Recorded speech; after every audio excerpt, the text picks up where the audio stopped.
How has Israel imprisoned an entire people?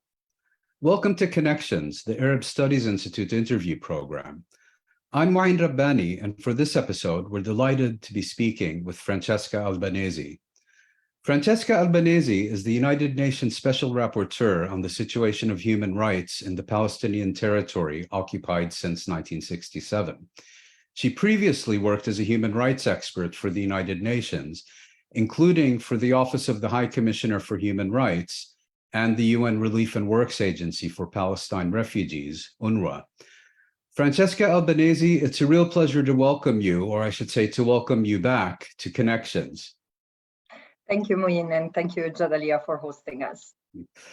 I'd like to start by asking you about your recent report. Your second report as United Nations Special Rapporteur, issued last month, focuses on what you term the widespread, systematic, arbitrary deprivation of liberty, unquote, practiced by Israel. In this report, you write, deprivation of liberty has been a central element of Israel's occupation since its inception, again, end quote. For those who haven't yet had the opportunity to read your report or may be unfamiliar with the subject, how and why is imprisonment a central component of Israeli policy towards the Palestinians? Look, I chose to focus my report on arbitrary deprivation of liberty in the occupied Palestinian territory because of the magnitude and the recurrence of the phenomenon. And the magnitude is the fact that large numbers of Palestinians have been historically arrested and detained by Israel since the very inception of the occupation. And while there have been topical moments, for example, the first Intifada, when 100,000 Palestinians were arrested and detained, or the second Intifada, 70,000 Palestinians arrested and detained. And then the numbers have been in the order of the thousands in connection with every mass or small uprisings. But at the same time, I saw that both the practices, the procedures used in connection with arrest and detention entailed continuous, sort of a routine violation of international law, various provisions, but also had become quite an ordinary act of life for the Palestinians. So let me tell you why. In the occupied Palestinian territory, every minutiae of Palestinian life is regulated by a web of thousands of military orders that are created on a basis of emergency regulations that Israel inherited, actually embedded in its system from and implemented by a military government. Yeah, but in fact, also Israel itself adopted the colonial emergency regulations that the British mandate enacted in between 1945 and 1948. These are the defense emergency regulations promulgated by the British and mandatory Palestine in 1945. Yes, and these are still in force, including in Israel. And these are the regulations that apply to the Palestinians in East Jerusalem, for example. I cannot speak to the reality of the Palestinians inside Israel. But well, your mandate is focused on the West Bank and the Gaza Strip, including East Jerusalem, but they were also used very widely against Palestinian citizens of Israel, particularly when they were under a military government between 1948 and 1966, and are now also systematically deployed against Syrians in the illegally annexed Golan Heights. Yeah. So you see, there is a correlation, which is, I'll get to this in a moment. But so most of the, I mean, the bulk of the regulatory framework that Israel, as the occupying power, applies to the Palestinians is made of military orders. And as I said, it's a web of quite vague and confusing regulations that are very difficult to understand and to make sense of, even for an expert. And I spent months trying to make sense of those who lead to arrest and detention. So I've looked at those military orders very, very closely, and I've realized that while to an extent they might lead to arrest and detention of Palestinians that commit acts of violence, most of them result in the repression of ordinary acts of life, and even in the excess of acts that are carried out in the exercise of fundamental freedoms. So to give you an example, a gathering of 10 or more people where political issues are discussed that is not authorized by the army might lead to 10 years in jail. And we are talking of vigil, protests, but even a wedding which is not authorized by the army. Or another provision, and again, my report lists about 20 of these, but entering an area which is declared closed, a military area, can lead to imprisonment for many years. But the problem is that Israel arbitrarily declares military zones or closed areas that it has selected for expropriation or allegedly for military use, but then turn into land for settlement expansion.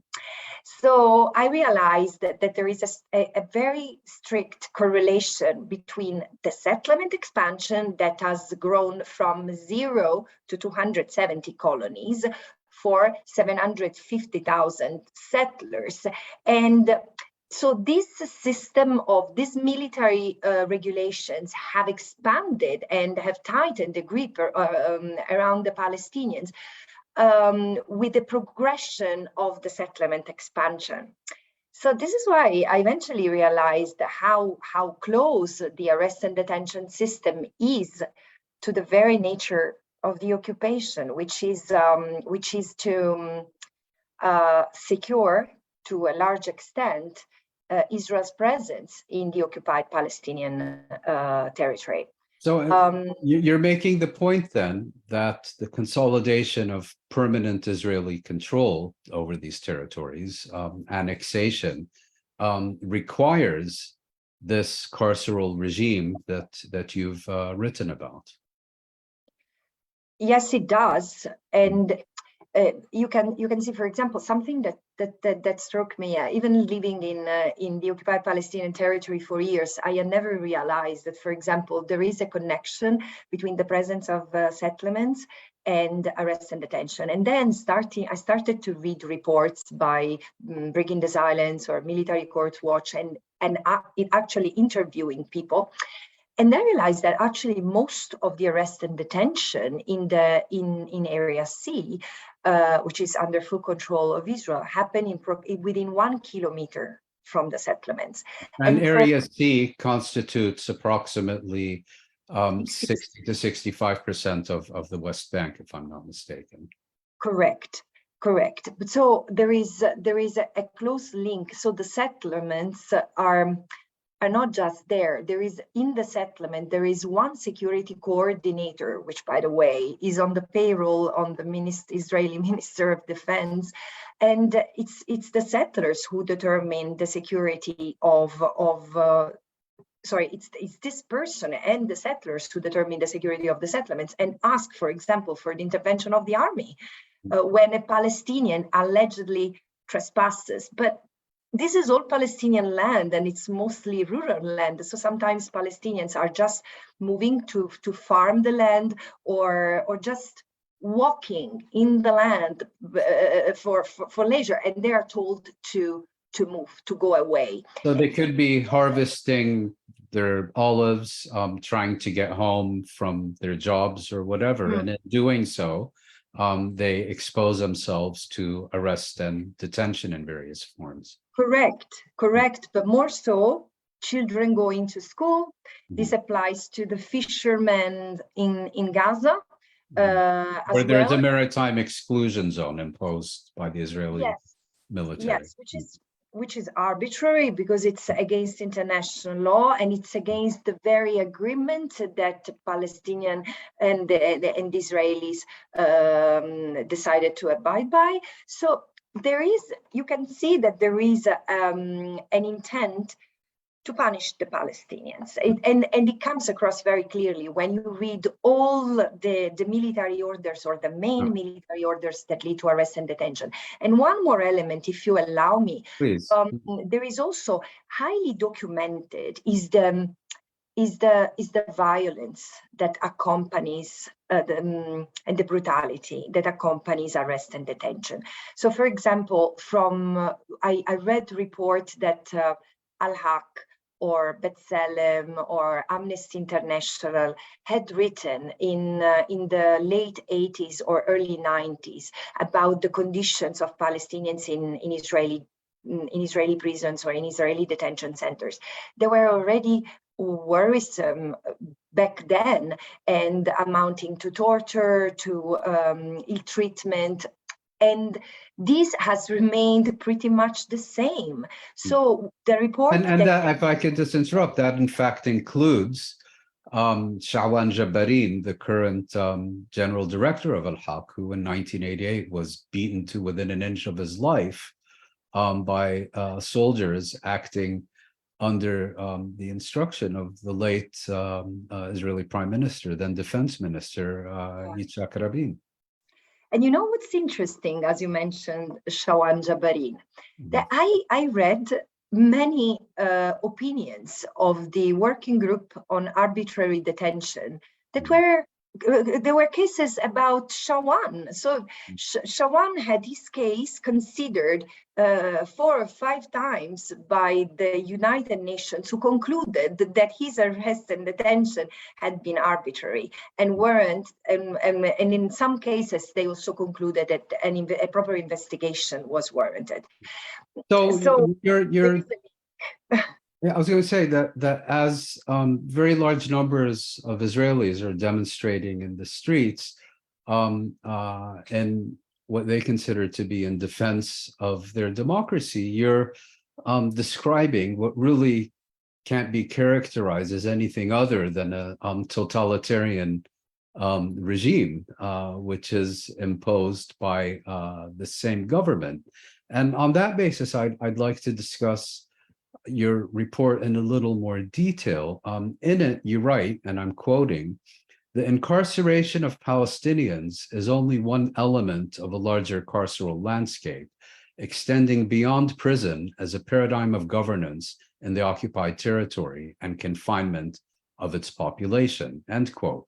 You describe what you term a multi-layered architecture of confinement consisting of physical, bureaucratic, and digital carcerality, which taken together have enabled Israel to transform the territories under its military rule into what you term an open-air prison.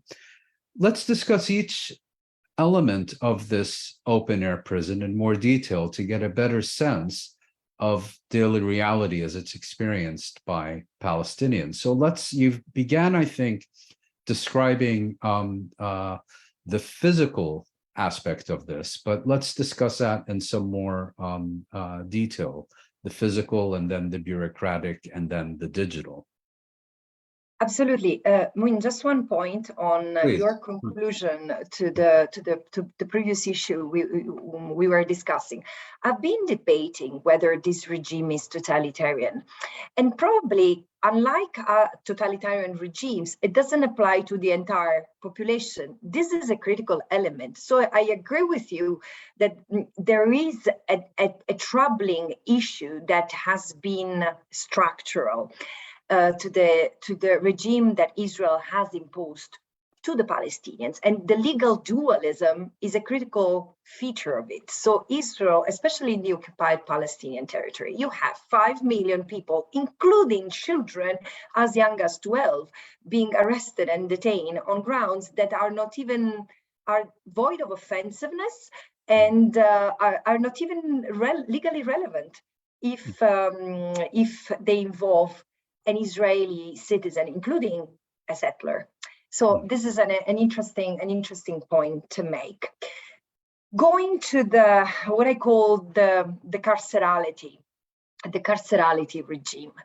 I did conclude after studying the legal governance, so the governance of mass incarceration and the procedures of mass incarceration. I looked at the context and I realized that while imprisoned confinement is the most acute form of deprivation of liberty imposed on the Palestinians under occupation, the barriers you mentioned, so the physical, bureaucratic, and digital barriers, keep the entire population confined and contained. And this is not unique to the occupied Palestinian territory. In fact, I've studied this against the experience of other settler colonial regimes, and these practices are typical, in fact, and they might not all be present at the same time and in the same form, but there are elements that are familiar particularly to the countries and people who have been under British colonial rule. But however, what do I mean by physical barriers? Think of how the occupied Palestinian territory is fragmented. Already is Jerusalem, the Gaza Strip, who's been completely isolated from the rest of the Palestinian territory. Since 2006. For 18 years. It's turning adult this year, the Gaza blockade. And then the different administrative regime that has been imposed on this different areas. And this has been enforced by physical structures. Think of walls, the 1,000 checkpoints, the stable checkpoints, the flying checkpoints, the roadblocks, the segregated roads. There are 400 kilometers of roads that the Palestinians cannot access. This is a problem in and of itself, but it's also, imagine these arteries running through the occupied territory and preventing access to livelihoods, commercial activities, economic activities. So this has turned progressively the occupied Palestinian territory into what Foucault used to call a carceral archipelago, and where the settlements play a key role. Because if you see the geography of the OPT, the settlements ring each Palestinian town and village so that they cannot expand. So there is this sense of the Palestinian population centers can't expand. Yeah, the Palestinian cities and villages, they cannot expand. So they are encircled. They are physically confined. On top of it, this is visible. This is something that everyone, including a non-experienced person, someone who doesn't know much about the occupation, this is something that visually you can capture. And if you can't, Israeli policymakers have always been explicitly clear about this, that the purpose or one purpose of the settlement enterprise is to fragment Palestinian territorial continuity, and indeed to encircle main Palestinian population centers.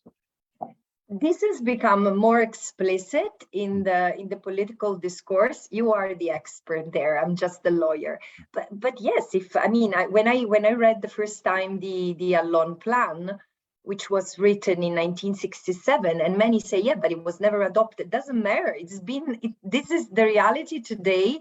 Is very much a consequence of the Allon Plan, which has been the guiding principle in a sense of Israeli policy since the late 1960s. And we are just talking of the occupied Palestinian territory. Yes. So I was telling also this physical infrastructure is also complemented by something that is as pernicious but less visible, and it's what I call the bureaucratic barriers. If I can just continue a little on the physical aspects of the regime. You've described these kinds of physical barriers and so on, but incarceration and imprisonment and arrest and detention, I think, are in your report also put forward as central elements of the physical aspect, the military court system and so on.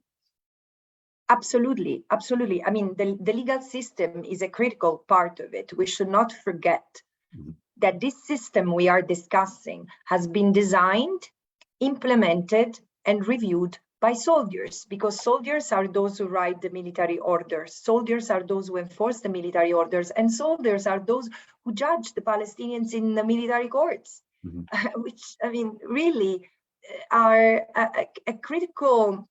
pose a critical question mark on the level of democracy of states who occupies for 56 years and maintains for 56 years an entire population under military rule. So there is no justice that can be ever delivered through military courts. And it's incredible to me, to be totally honest, how much also the international community has played with the system, recommending the military system to become better, like up to the point to have juvenile military courts, which frankly, I mean, from a human rights law point of view, they are an oxymoron, because military courts are generally deemed unfit to try civilians in the first place. How can you have military courts trying children? Well, I would argue if American and European governments are proposing military courts for juveniles in this context, unfortunately, that's probably progress. But let's turn to— This is another issue, and now I intend to look at it in the future, how Israel-Palestine is becoming a paradigm for new forms of illiberal, Let's turn now to the bureaucratic features of this regime.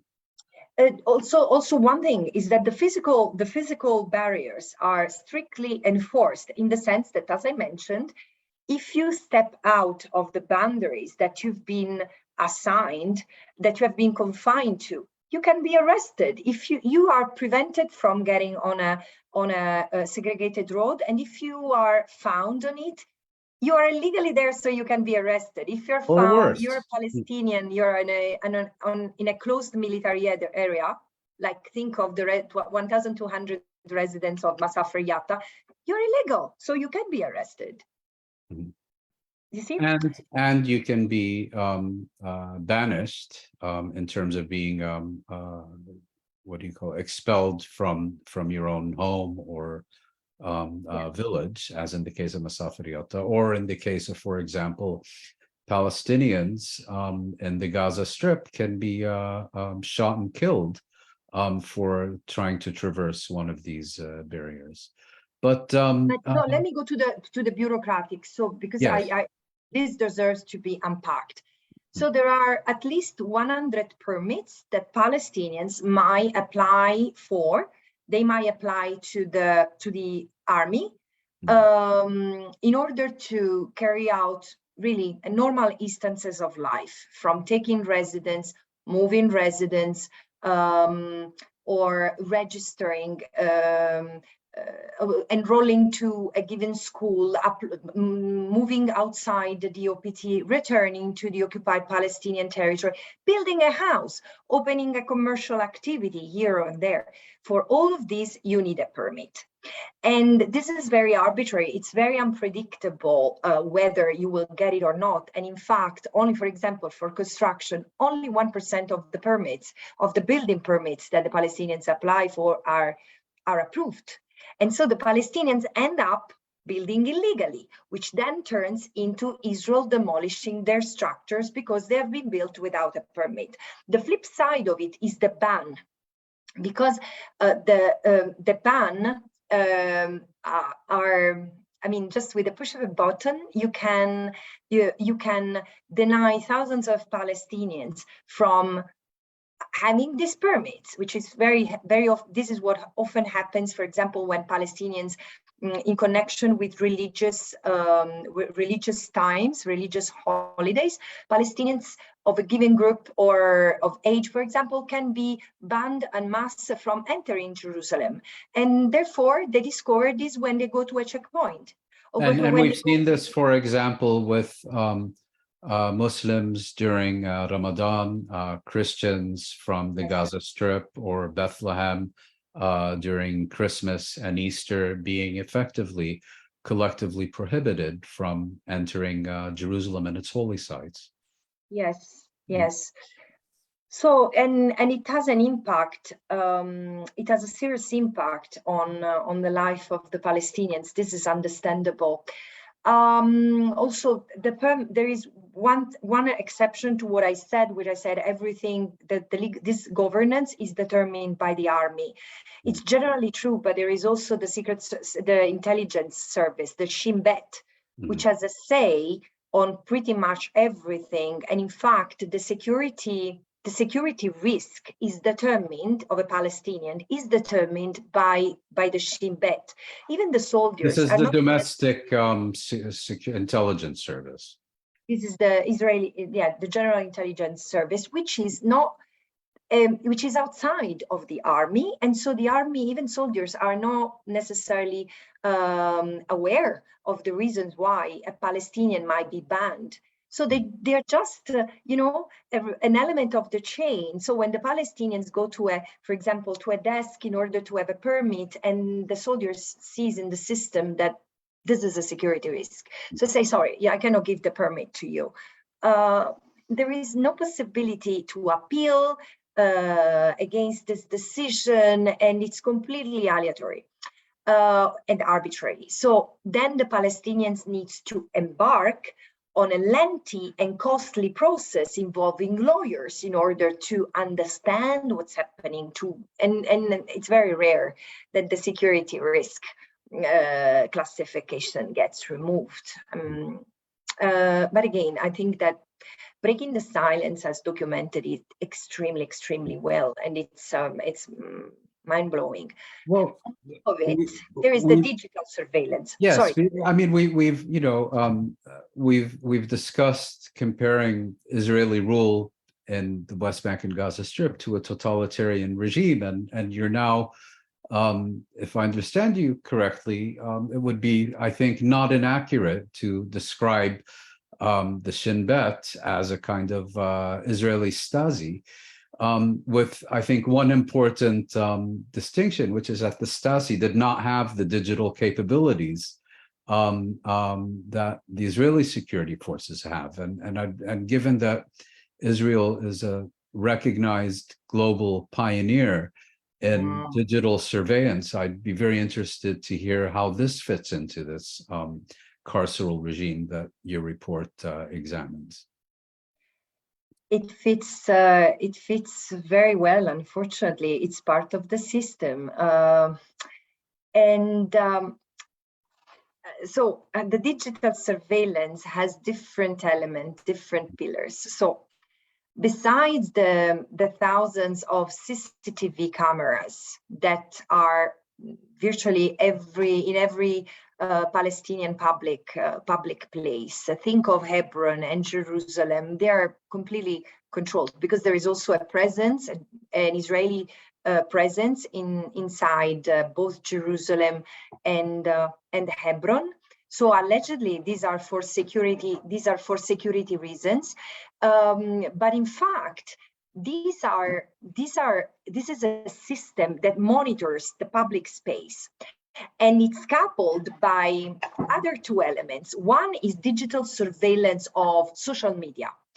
There is, as of 2015, there has been an increase of administrative detention. So arrest and detention on suspicion. And this was based on very often on statements or information that the Palestinian, primarily youth, had posted on their social media publicly, public statements, like everyone does, they express opinions, of course. they might not necessarily be gentle toward the regime that has oppressed them for 56 years. So, but in the the public speech has is regulated under human rights law, and there are two limits: hatred and incitement. So these are the elements. Other than these, the social space, social media should be pretty free. This doesn't happen for the Palestinians. So what they say on social media can lead to arrest and detention without charge, without trial. And administrative detention. Element. Sorry? Administrative detention, imprisonment without charge or trial. Yes, yes. Of course, administrative detention happens also for other reasons and other categories, and including people who do not use social media. But then there is another element, which is it's the Red Wolf Pack, which is a database that contains all information of all Palestinians in the occupied Palestinian territory. So where they go to school, age, gender, sex, whatever, everything virtually. And it's connected to two applications that feed into the system. The one is called the Blue Wolf and the other the White Wolf. And they are connected to, there are applications that go on mobile phones, and they are one for the soldiers and one for the settlement, or for the settlers. You might have noticed, I mean, also the listeners might have noticed that when there are either confrontations or just the scenes of interaction between soldiers, settlers, and the Palestinians are often filmed and they're often taken pictures of. This is now what leads to the through the biometric data system. This allows to store as much information as possible on the Palestinians, where they are, where they go, and this allows a total control of the Palestinians wherever they are, to access their phone numbers, their contacts, and to threaten them. I mean, I've been interviewing children who are saying that, well, they receive phone calls even in their house by soldiers. And initially these phone calls are friendly in order to know who was there when, who goes to demonstration, and then they become more and more threatening. And of course, we are often talking of children receiving these, minors receiving these phone calls. So there is no space that is really private for the Palestinians. Now, if you put all these together, because these are not silos, the digital system interferes with the, or is intertwined with the bureaucratic and the physical architecture that Israel has constructed. So a Palestinian crossing a checkpoint will be immediately identified, and can be stopped, it can be blocked for something related to his private records, or it can be threatened based on where and when he has traveled across the West Bank or outside. This is the system, and the digital surveillance, like also military equipment. I mean, and this is something that I intend to look at more closely in one of my next reports.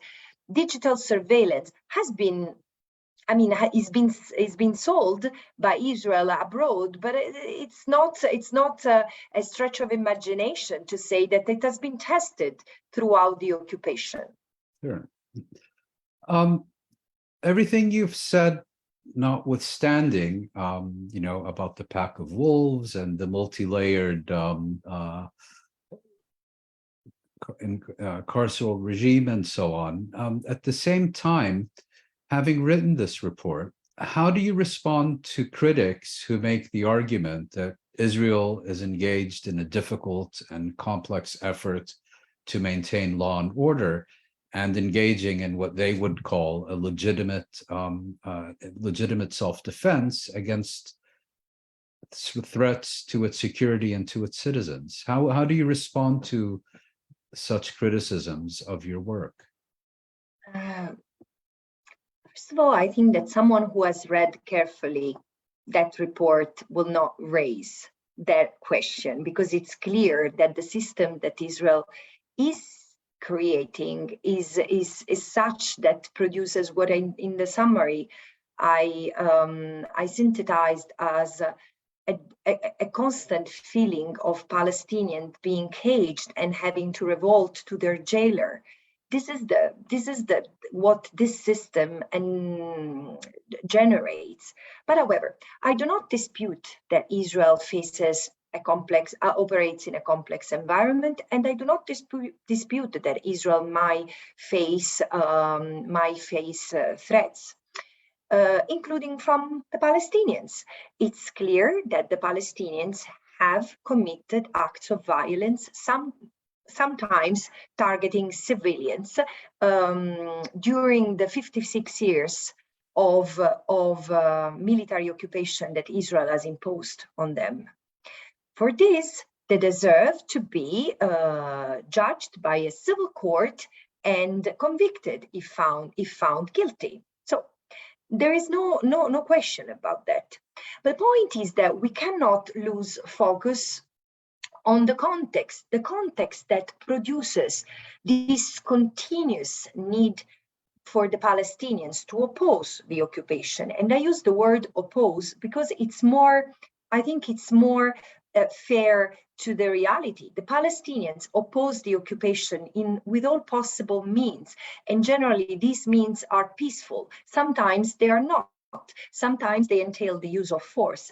But again, Israel confuses the security of its metropolitan territory, let's say, within the Green Line, with the security of its annexation plan.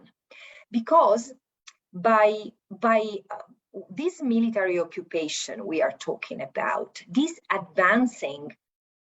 establishing and expanding colonies, what is it for the Palestinians? It equates with land confiscation, forced eviction, collective punishment, including home demolitions. And we are talking of thousands of these incidents over generations. So the Palestinians are trapped, are caged in this perennial state of confinement with no horizon, with no hope.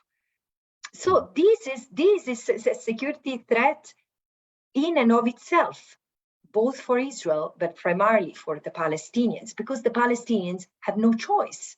And again, I believe what I'm saying, the Palestinians have no choice. But if I understand you correctly, you're basically making the argument that to the extent that Israel is facing threats to its security, these are threats of its own making, and that when it comes to the annexationist agenda, that is an agenda that has no legitimate right of self-defense. I think that this goes beyond what I was saying. Let me be more precise. As long as Israel remains the occupying power, Israel is bound by international humanitarian law and human rights law. So there are rules in the way Israel maintains law and order, which is still responsible as long as it's the de facto authority, because I argue that the Israeli occupation has no legitimacy under international law because it operates outside what is permitted under international law. Does it mean that all of a sudden Israel withdraws? I think that Israel needs to have a plan to withdraw from the occupied Palestinian territory. Yes, militarily. And then the civilians who are there, it is to be determined if there is a Palestinian state, as an independent and sovereign Palestinian state, they will be citizens of Palestine. Once the Palestinians have been, the land that has been arbitrarily taken from them, the private land is to be returned, etc. So this can be worked out. Meanwhile, while a plan to withdraw the occupation is devised, Israel, as long as it maintains the occupation, maintains its authority over the Palestinians, it is to abide by law and order, by the Hague regulations and the Geneva Convention. So when there are threats against Israel as the occupying power, Israel is still bound by certain rules. So, for example, it cannot just bombard through airplanes and ground forces a military camp to carry out a search and arrest operation, like destroying 80% of the camp, expelling in the middle of the night 4,000 people. This is not the way law and order is brought back, is restored in line with international law. So yes, Israel has still competence to carry out arrests, but in line with international law and on grounds that are in line with international law. So, for example, not for people exercising their fundamental rights and freedoms of freedom of movement or access to livelihood or adequate housing and so on and so forth. Yeah. Okay. And here again, we're discussing Palestinians primarily or almost exclusively of those on the receiving end of these Israeli policies, but in some cases, they're also partners in the implementation of Israeli policy. And you write in your report that since the 1993 Oslo agreements, Palestinian institutions have added a layer of repression to Palestinian life under occupation, to use your words. And you suggest that through the mechanism known as security coordination, the Palestinian Authority is implementing an Israeli rather than Palestinian agenda. Can you elaborate on this point? Yes, I didn't write it in these exact words, but no, you didn't. I didn't, but the concept is that the Palestinian authorities do not operate to defend the Palestinians from Israel or from any other threat. So this is to be very clear to the audience, because very often there is this discourse that proposes a binary reality where there are the Palestinians on the one hand attacking, threatening, and the Israelis on the other hand either resisting or committing violations of international law here and there. No, I mean, Israel is the main authority in the occupied Palestinian territory. The presence of the Palestinian authorities doesn't change the obligation that Israel has under international law. But of course, there is a role and responsibilities that we can attribute to the Palestinian authorities, who operate in captivity under Israel's omnipresent control. As I said, they're not an apparatus, a state apparatus geared to defend and protect the Palestinians. And this has been evident in the recent attacks that the Israeli army or settlers carried out against Palestinians in Nablus, in Jenin, in Jericho, in Masafer Yatta, in Tormoseye, in Urif, in Safa, or in the Gaza Strip. Now, the Palestinian authorities enforce their own laws, but in the confined areas that they are administered, which is Gaza for the de facto authorities, Hamas, and small pockets of territory, the Area A, and to an extent Area B under the Oslo Accords in the West Bank. East Jerusalem is completely out of the outside the. As is Area C. Yeah, Area C, exactly. The 60% of the Palestinian, of the occupied West Bank is under absolute full control of Israel. So while there are two issues here, at times the Palestinian authorities, both in the West Bank and in the Gaza Strip, commit violations against the Palestinian people. For example, there have been cases of violations of academic freedom or freedom of association. There have been cases of arbitrary arrest and detention or arbitrary or unlawful use of force.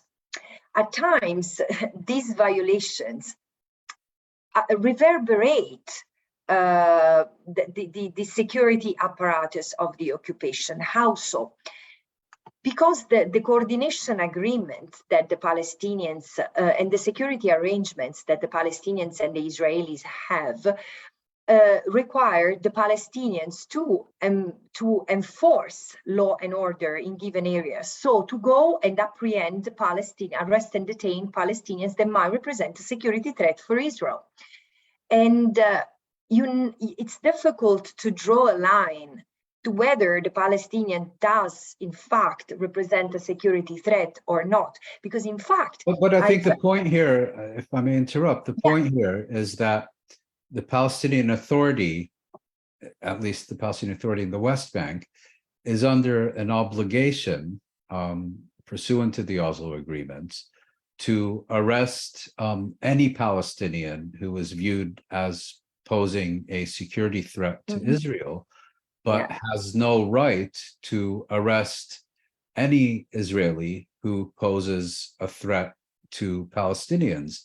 And as we've seen in these numerous settler pogroms that you mentioned, the Israeli army, rather than preventing or restraining Israelis who pose a threat to Palestinians, in fact, enables and arms and encourages and defends them. And so it was in that context that I'd asked my question. But now, moving along, when you take all these issues that you've treated in your report collectively, what are the key legal conclusions and consequences you've reached, particularly with respect to international law and accountability for violations of these laws? Yeah, first of all, I concluded that this overall system, which where the Palestinians are presumed guilty, arrested often without charge or trial, and detained in conditions that often explicitly violate international law. This regime, this apparatus cannot be really reformed, is a structural component of an occupation which has been the vehicle to colonize occupied land, which is a crime in and of itself. I continue to repeat. So there is no way to improve this situation. This situation, which is marked by profound illegality, must be brought to an end. Israel must end its occupation of the Gaza Strip, which remains under occupation, the West Bank, and East Jerusalem.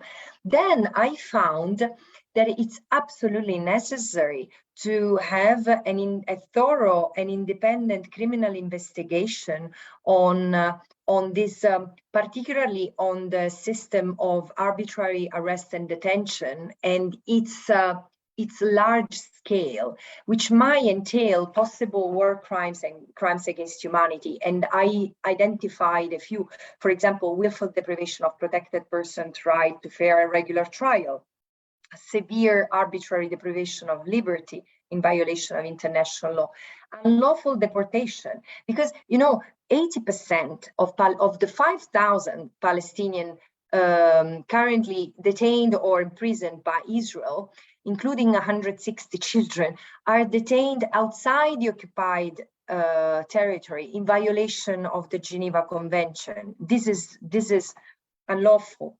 So there is also the widespread and institutionalized use of torture, cruel or inhuman or degrading treatment or punishment. And I also pointed to the crime of apartheid. What I also noted is that these offenses appear to be part of a plan to de-Palestinianize the territory in an attempt— demographic engineering. Yes, because because we cannot disentangle this regime from the expansion of the settlements, the taking up of more and more land and the annexation plan. We need to understand that displacing the Palestinians is is the default consequence of wanting to make space for Israelis only. And you've discussed war crimes and crimes against humanity, and I'd like to therefore ask you about a related topic, which is that along with over 30 other United Nations Special Rapporteurs and independent experts, you recently signed an open letter addressed to International Criminal Court prosecutor Karim Khan, urging him to take the court's responsibility to investigate Israel for such crimes seriously. And as you well know, even if you can't say it, it's also an issue that Khan has thus far avoided like the plague.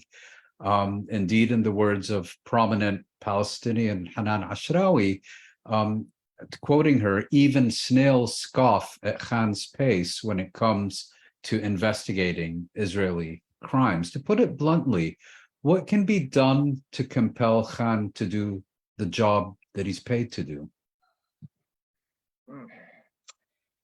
Well, for what I'm concerned, as far as I'm concerned, I continue to insist and recommend the ICC prosecutor to investigate the commission of these crimes, and first and foremost, the crime of apartheid, because this is, again, really contextual, and it's an underpinning element, the discrimination, the legal dualism, and it's more and more urgent because what's happening threatens the very existence of the Palestinian as a people, as a national cohesive group, and this emerges clearly from the statements that are unfortunately become more and more frequent from Israeli politicians and certain leaders. And so there is an urgency to have this investigation because it can act as a deterrent for the commission of further crimes. Now, what can be done?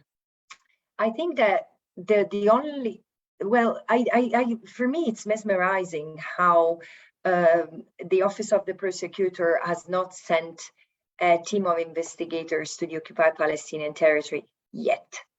And this is something that precedes the current prosecutor's office. It has taken more than 12 years to get to this point, and it's really far too long. I think that the environment, the political environment can contribute to accelerate the investigation. For example, providing more funds to the International Criminal Court, to open, providing the means, if these were lacking, to encourage an investigation.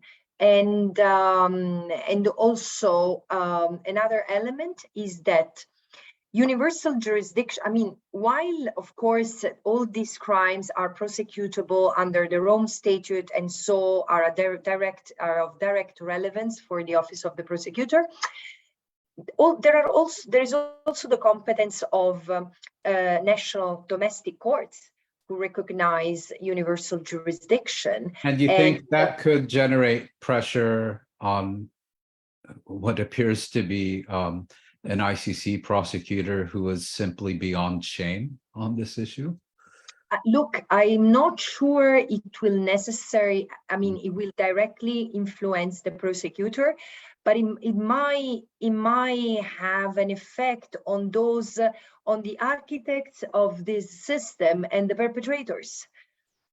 And frankly, there are so many caught on camera committing violence, but including the settlers and the settlers organizations. There is really limited attention on them. Well, they enjoy tax-free status in the United States, and I believe in most European states as well. Yeah, I'm surprised that my fellow Europeans can tolerate this, but I'm also surprised with the American public, because my experience in the US is that there is really limited tolerance for this. And but I also think that people might not know enough. It is not to excuse anyone. Policymakers surely know. and cannot be excused. But we need, I mean, what is needed is political, it's really a political pressure that comes eventually from civil society, as it was for South Africa. It was not policymakers who decided one day to put an end to apartheid. Actually, many states were trading and were making business with the apartheid regime. Up until the bitter end. Including Israel. And then civil society changed it all. Well, you mentioned trade and business, and on this note, my final question to you is that you've recently announced that your next report will examine the impact of business enterprises on the human rights situation in the West Bank and the Gaza Strip, and I presume you're referring to international business enterprises rather than Israeli ones. If I could ask, why did you why are you presuming so? Excuse me? Why are you presuming so? Well, if that assumption is wrong, please feel free to correct me. I need to, no, but sorry, I interrupted you, and you wanted to continue your question. No, I'd ask my question, which is why you chose this particular topic and why you consider it sufficiently important to devote an entire report to. Because there are a number of reasons,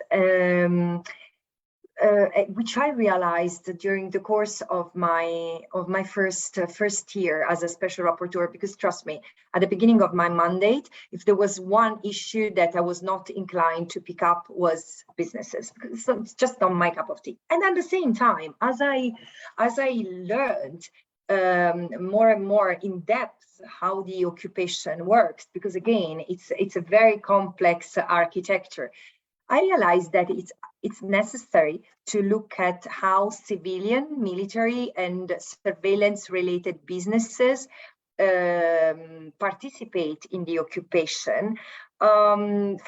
First and foremost, because non-state actors also have responsibilities, especially when they are big enterprises, including financial institutions, banks, etc. The second element is that there are so many European, but also I suppose others, but I've read reports regarding European banks or pension funds. Pension fund is the most shocking case for me, because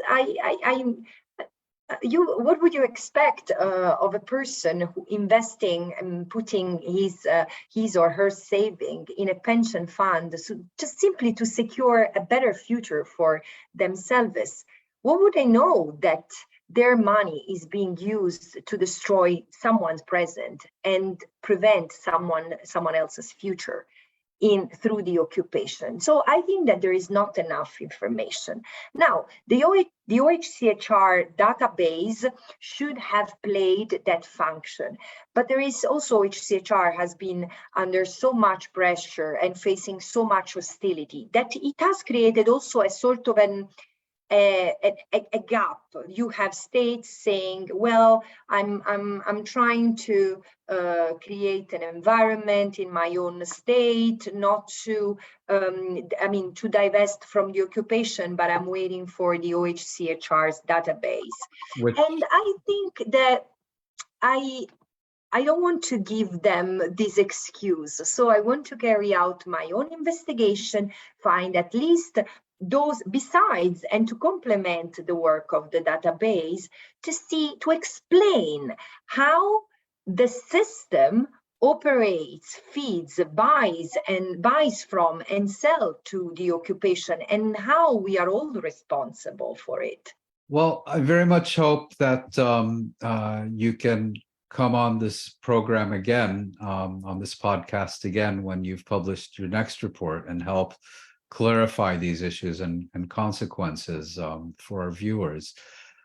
Francesca Albanese, thank you very much for once again sharing your insights and expertise with Connections.